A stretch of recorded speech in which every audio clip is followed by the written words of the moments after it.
watching KWQC-TV, making a difference in the Quad Cities. You're watching KWQC-TV 6 Davenport, the station that cares for you. Live from the Quad Cities' #1 station for news. This is KWQC-TV 6 News at 10.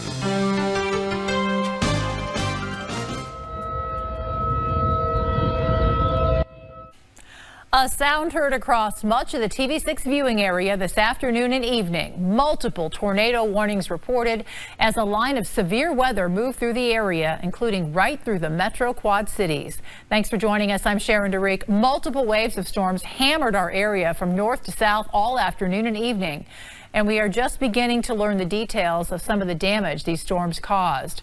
We're going to start in New London, Iowa, which was one of the first areas to fall under a tornado warning in our area. A video from a viewer sent to us shows this large funnel cloud beginning to form in that area.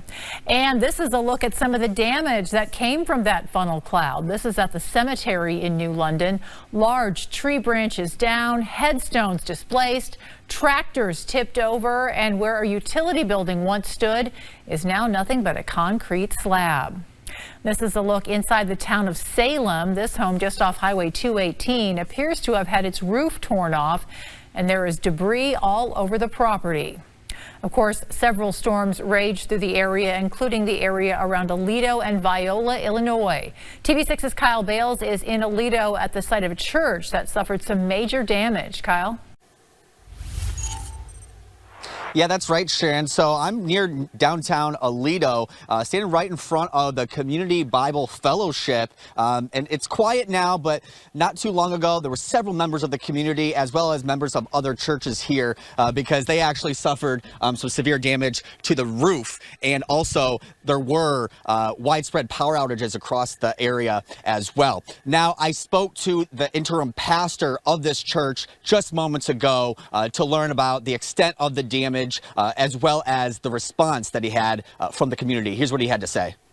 Yeah, so we probably got a 40-foot by 30 or 40-foot area where the roof just got picked up and it flipped over on itself and it just exposed the entire sanctuary right where our podium and our stage was. And yeah, kind of crazy. You know, I don't know if we'll end up fixing the building or if it'll be a total loss or how, but it's a building, you know, it's somebody's life wasn't lost, and, you know, everybody's okay, and the community has come together and supported us, and we've had so many wonderful offers already from people reaching out that want to help and do things for us, and, you know, praise the Lord. You know, we're all okay, and I think it's going to make us stronger, and I think probably God knew that. Yeah, and he also said that they obviously no injuries were reported. I spoke to the Emergency Management Agency earlier, just moments ago as well. But he just left moments ago. He said that they actually have, no one is allowed in there. That's why they have caution tape, because it's not structurally sound at the moment. So they're going to reevaluate the extent of the damage daybreak tomorrow. He says he does not believe that it was tornadic and that it may have been straight line winds, but nonetheless, the National Weather Service will come out and survey the damage here. In regards to other damage in the area, there were a few power poles that fell onto Illinois 17 between Aledo and down Mercer County, just down the road from here a little bit, that did shut down the road. And there were also some grain bins that were damaged just north of Aledo, as well as some outbuildings and barns that were damaged near New Boston. But still, with all of that damage, no injuries were reported. Live in Aledo, Kyle Bales, TV6 News. All right, thank you, Kyle. This is a look now at our skies outside. Pretty calm night following a pretty chaotic afternoon and evening around the area. Let's get to Chief Meteorologist in the Weather Center now after a very busy afternoon and evening, Eric. We still have a little bit more, I guess, that we could get, but nothing severe. Well, there's that chance. It does exist. I'm not too worried about it because there are some more storms, and we told you about this wave 3 that would come through very late in the evening, early into the night. We'll get you that on radar in just a moment. We still have a level 2 risk for severe weather going to 7 a.m. However, I'm sure that this will be downgraded to a level 1 shortly here, and our tornado watch that was still in effect for Bureau County until 10 o'clock has just expired. We did have tornadoes today, as we certainly showed you. Right now on the radar, we've still got the line of showers and thunderstorms exiting to the east, and there's more to the west. But again, as we look at what's happening north of Interstate 80, showers, thunderstorms getting out of Whiteside County and northern Bureau County to the south. Really not much happening. There were a few showers just kind of on the edge of Knox County. Those have fallen apart. We look to the west. This would be the next round. They were a little bit stronger and a little more widespread with the heavier rain about an hour or so ago with the lightning. Now you see that they are starting to calm down. So we will get that rain, although exact track doesn't really show it on the map here. However, I think our chance for severe weather later tonight, very, very slim, if even existent at all. Wednesday brings clouds, breezy conditions, and cooler temperatures. Right now, we've got 50s and 60s in the north, still pushing those 70s off to the east. Once those are gone, I think our severe weather threat will be pretty much over for the night. Well, these storms raged all throughout Iowa over the course of the day. This is a look at what appears to be a tornado in Pocahontas County, Iowa. This was captured by an Iowa State trooper. You can see that rope tornado hanging below the dark swirling deck of those clouds. And the damage sweeping through the Des Moines area as well. This is the damage left behind in Dallas County, where a property owner lost a barn and sheds. Nobody was home at the time, and miraculously, the property owner said none of his livestock were injured. Iowa City also getting hit hard with the intense storms. Thousands in Johnson County were without power at one point. That's according to Mid-American Energy's outage map. And health experts say even the threat of severe weather can impact mental health because of past storms that have swept through the area. According to Dr. Martin Carpenter, anxiety and worry that damaging storms can come through again is normal after experiencing something like a tornado or derecho. Treating it, however, looks different depending on how severely a person is affected. If a person develops a genuine phobia, treatment could be extensive and immersive. If the person is diagnosed with generalized anxiety, mitigation could look very different. If you have somebody who's kind of just sort of afraid of the weather and they can get by with putting on some earbuds and, whatever, and just sort of tuning out, that could be all somebody needs is just a simple plan for distraction. He says post-traumatic stress disorder in relation to severe weather is an entirely different diagnosis. Well, new tonight, fire crews in Coal Valley have been battling a blaze at a dental office. TV6's Brianna Baylog is on scene right now. And Brianna, what can you tell us? That's right, Sharon. According to the Coal Valley Fire Chief, the Coal Valley Fire Department was dispatched for a working structure fire at this general dentistry building right behind me here. And the scene is pretty much all cleared now, but this is at the intersection of US Route 150 and 1st Street tonight around 7 o'clock. Arriving on scene, the Coal Valley Fire Department called a mutual aid box alarm system, which brought in Moline, Kelowna, Orion, Blackhawks, and Coyne Center Fire Departments. The fire chief says right when they arrived on scene, they saw a heavy fire coming from inside the attic. We arrived within 5 minutes. We had a heavy smoke showing from the roof, and we did an aggressive interior attack. The Coal Valley Fire Chief says at this time they don't know the cause of the fire, and the state fire marshal will be doing the investigation. No injuries were reported. Live in Coal Valley, Brianna Baylog, TV6 News. All right, thank you, Brianna. Now, of course, we'll continue to follow this story both on air and online. Coming up in your news at 10, environmentalist groups filing a petition with the EPA over Northeast Iowa's drinking water. A look at the changes they want to see and why they're calling for them. And a former star pitcher from Alleman High School is getting another shot at the big leagues. How perseverance and hard work is paying off for Cody Sedlock. And temperatures today spanning the 70s, even some low 80s, the fuel for the fire for those thunderstorms that we had. We are starting to cool off now, especially into the weekend. We've got a 7-day forecast that is mainly dry, but notably cooler coming up. You're watching TV6 News with Sharon DeReach.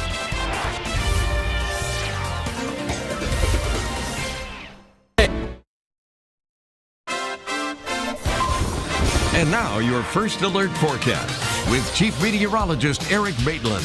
Yeah, for most of us, things are dry right now. That might change a little bit later tonight. Some more showers, possibly some thunder showers on the way. I'm really thinking our severe threat is pretty much over. We do have a first alert day that officially goes to 11 p.m. But for the thunderstorms that have already moved through, we'll pretty much put that one to bed. We'll get you caught up on radar in just a moment. 62 degrees in the Quad Cities right now. Southeast winds at 9 with 80% humidity. If we were to clear off a little bit tonight, I wouldn't be surprised if we would see some fog, but might not be the case. But we do have a few more thunder showers coming our way with a partly to mostly cloudy sky. Wednesday, cloudy and cooler. Highs only get into the 60s. And with that scenario, we might see a few raindrops passing our way underneath that cloud cover. Thursday, more thunderstorms are a possibility. Don't think they'll be severe, mainly early in the day. And as we jump ahead to the weekend, we're only at 53 for a high Saturday, partly cloudy skies. We make up a little bit for that on Sunday with highs closer to average, around 60 degrees, mostly sunny. Some of the rainfall from actually this afternoon and this evening, not necessarily 24 hours worth, just a few hours worth. About 1.8 inches in Sperry, 1.5 inches here in Davenport on Credit Island, about 1.5 inches in Cambridge, Illinois. And look at all the severe weather reports. This is the one that sticks out. That's the tornado in Henry County that we are seeing based on social media reports. Did a lot of damage to a lot of buildings in those areas. Hopefully we will not get any reports of any injuries, but plenty of hail and heavy rain across the area. There goes what's left of our showers and thunderstorms. We'll zoom in on that in a moment. And look at this, yet another line, that third wave that we were talking about earlier coming our way. And as we zoom in on the radar, what you'll see is that we still have a few thunder showers left over, just about ready to get out of Whiteside and Bureau County. More rain approaching Bureau County, kind of fizzling out next to Peoria there. But as we go west, right now we're just looking at general rain showers. No lightning, so we can't call them thunderstorms. No hail, and thankfully no tornadoes, and a very slim risk of any of those becoming even strong, let alone severe. So as we finish off the night, Exact Track does not have any rain moving through. I think we could see a few of those showers swinging in from central Iowa. Then during the day tomorrow, it's going to be mainly cloudy. You see a green blip here or there. We can't rule out a little area of rainfall. And as we also then look ahead toward Wednesday night and Thursday, well, we start Thursday dry very early, but here comes some showers, even the possibility of a few thunder showers. And as we get in the afternoon, that rain starts to move off to the east. We'll start clearing things out for our Friday, but we do throw some clouds in during the day. We'll take a look at those temperatures and where they go in your First Alert 7-day forecast after this. The internet's not what it used to be. With MediaCom, you'll be living and working with new technology. Welcome to the most unreal reality. MediaCom's supercharged platform will power a new era of business, speed the creation of new technologies, redefine the rules, and revolutionize everyday living. The biggest thing to happen to the internet? Since the invention of the internet. It's happening. Get ready. Anything is possible. Partly cloudy, a little windy overnight to low down to 58. Some of those gusts from time to time up to about 20 to 30 plus miles per hour. Might see an isolated, let's say, thunder shower or just a rain shower if those swing on in. 65 for our Wednesday, mostly cloudy and breezy. A few drops of rain possible. Winds still up to about 35 miles per hour. From there, we'll continue to see those temperatures drop a little bit. 60 with the rain on Thursday, 58 Friday, but we'll start getting some sun back. 53 Saturday, 60 Sunday. And Monday and Tuesday, mid-60s with another chance for rain to start next work week. A man was arrested after Fulton County Sheriff's deputies say he drove a vehicle into a residence. 42-year-old Jeremy Bull faces numerous charges, including DUI, aggravated battery, and reckless driving. Deputies responded to a crash last Sunday around 3 a.m.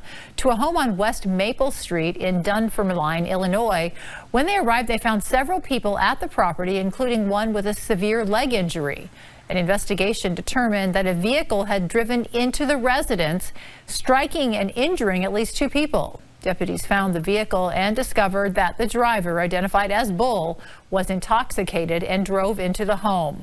Bull was taken into custody and awaits a pretrial hearing in Fulton County Court. Police have arrested a man accused of driving a car off a Davenport dealership lot and driving all the way to Colorado. 50-year-old Edward Randall of Miles, Iowa, is charged with first-degree theft.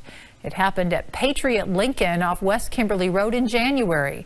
Police records indicate he was in the process of purchasing a 2018 Toyota Camry and was allowed to drive it off the lot with the stipulation that he would return with a cash deposit. The vehicle was stopped in Colorado and impounded. Coming up, environmentalists are filing a petition with the EPA over drinking water in Northeast Iowa. We'll take a look at why they want tighter regulations.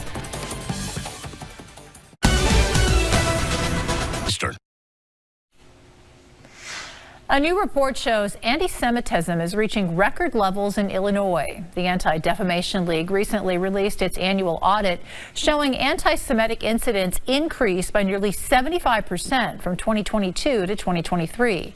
The organization says a lot of it came after the Hamas attack on an Israeli music festival on October 7th. It was the deadliest attack on Jews since the Holocaust. Incidents include assaults, harassment, vandalism, and more.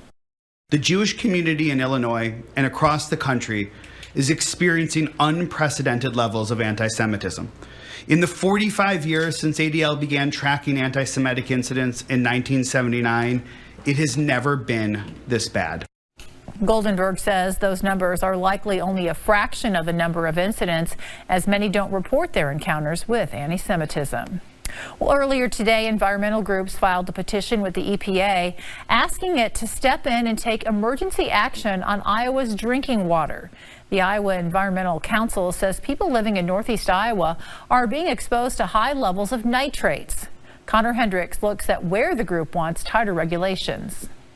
How can we expect to elevate the reputation of our state when we seem to embrace this race to the bottom and refuse to really mitigate the damage to our waterways by continuing to treat them like cesspools? Members of the Environmental Protection Commission denied requests to tighten drinking water regulations for animal feeding operations, commonly known as CAFOs, at a meeting Monday. If New York can clean up what was once the dirtiest river in the country, why can't Iowa get its act together? And when are you going to do your job? Michael Schmidt with the Iowa Environmental Council says they're concerned about CAFOs in Northeast Iowa in particular because of the karst landscape. That's mainly found in the driftless region where porous limestone underground allows surface water and pollutants to easily seep in. It has lots of springs, sinkholes, caves, so it's very common in Northeast Iowa near the surface, which means that it's easy for anything on the surface, like manure, to get into the groundwater.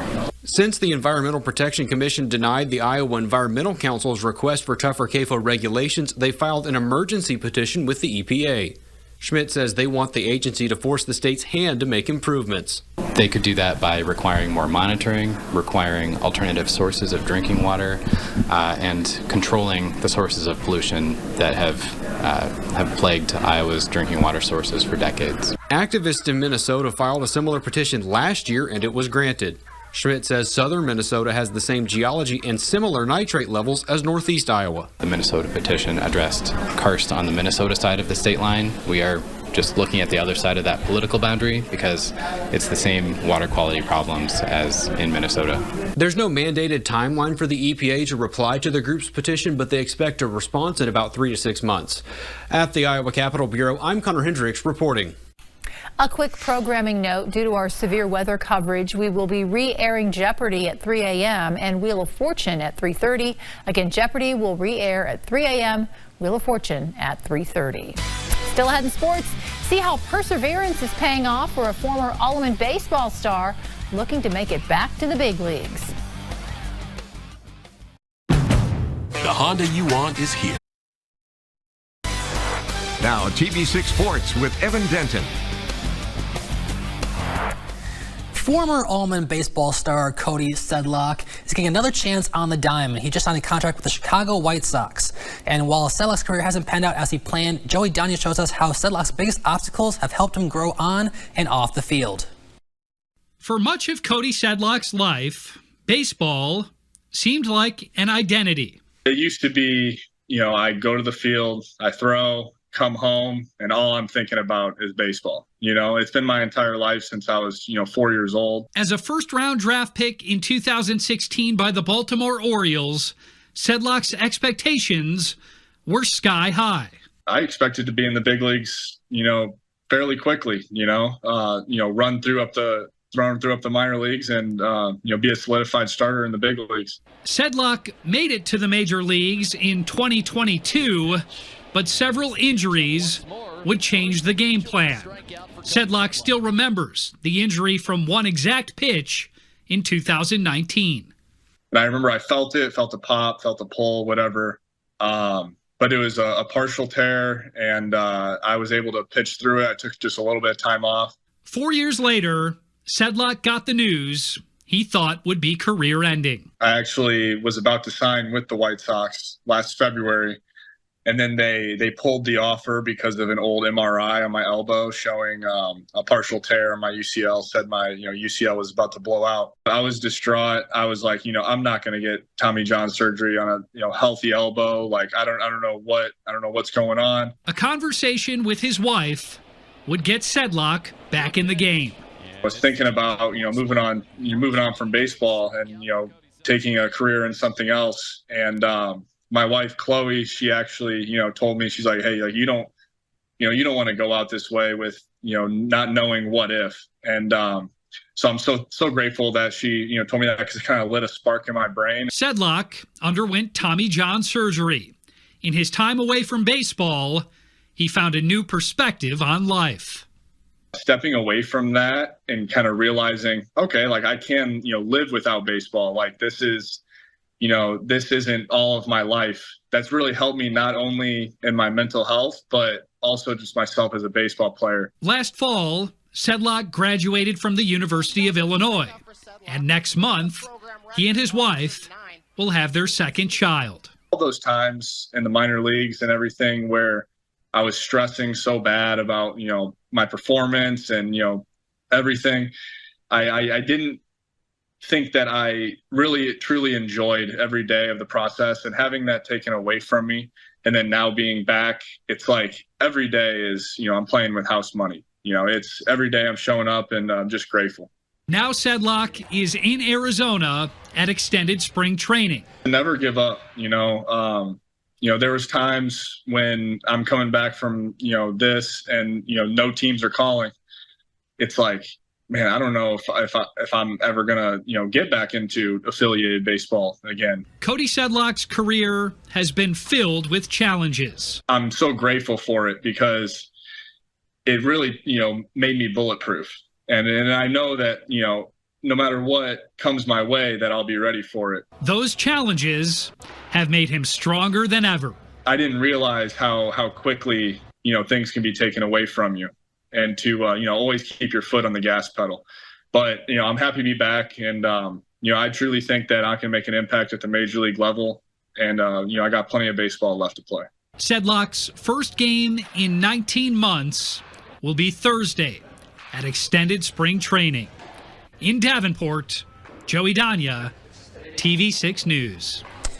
Sedlock says the White Sox plan to use him as a starter or an extended relief. Once he gets game experience in Arizona, the plan is for Sedlock to begin pitching for AAA Charlotte. The Quad City United basketball team brought back a championship this weekend. United, playing in their first season of the NPBA, took down the Milltown Hoyas on Saturday and then topped the Michiana Magic to win the club's first ever title. Not only that, but the team founder and coach Devlin Anderson was named the league's Coach of the Year. It definitely meant a lot. Definitely see these guys to get one. Been here since day one. Went through all the trials and tribulations from 3 seasons, Final Four, getting right there, and we end up coming up short to finally get them this year. It meant a lot, and to see these guys actually winning and be able to come back year after year and finally get one, it meant a lot to see. So it took us 3 years to do it, so we have to learn each year. So I know this year we sacrificed a lot. A lot of guys who was averaging about 38 games sacrifice averaging that much just so we can work as a team and play together and do all it takes to win the championship. I think that makes it feel way better just because we've been here from the start through COVID year and everything else. So I mean, it's been amazing. It's been cool to watch Devlin just growing it each year. Obviously doing it for the Quad Cities. We know there's plenty of talent here. A lot of guys that should be playing, could be playing anywhere. Some Major League Baseball scores. The Cubs currently trail the Diamondbacks 7-5, and the Cardinals lead the A's 3-2. That's it for sports. We'll be right back.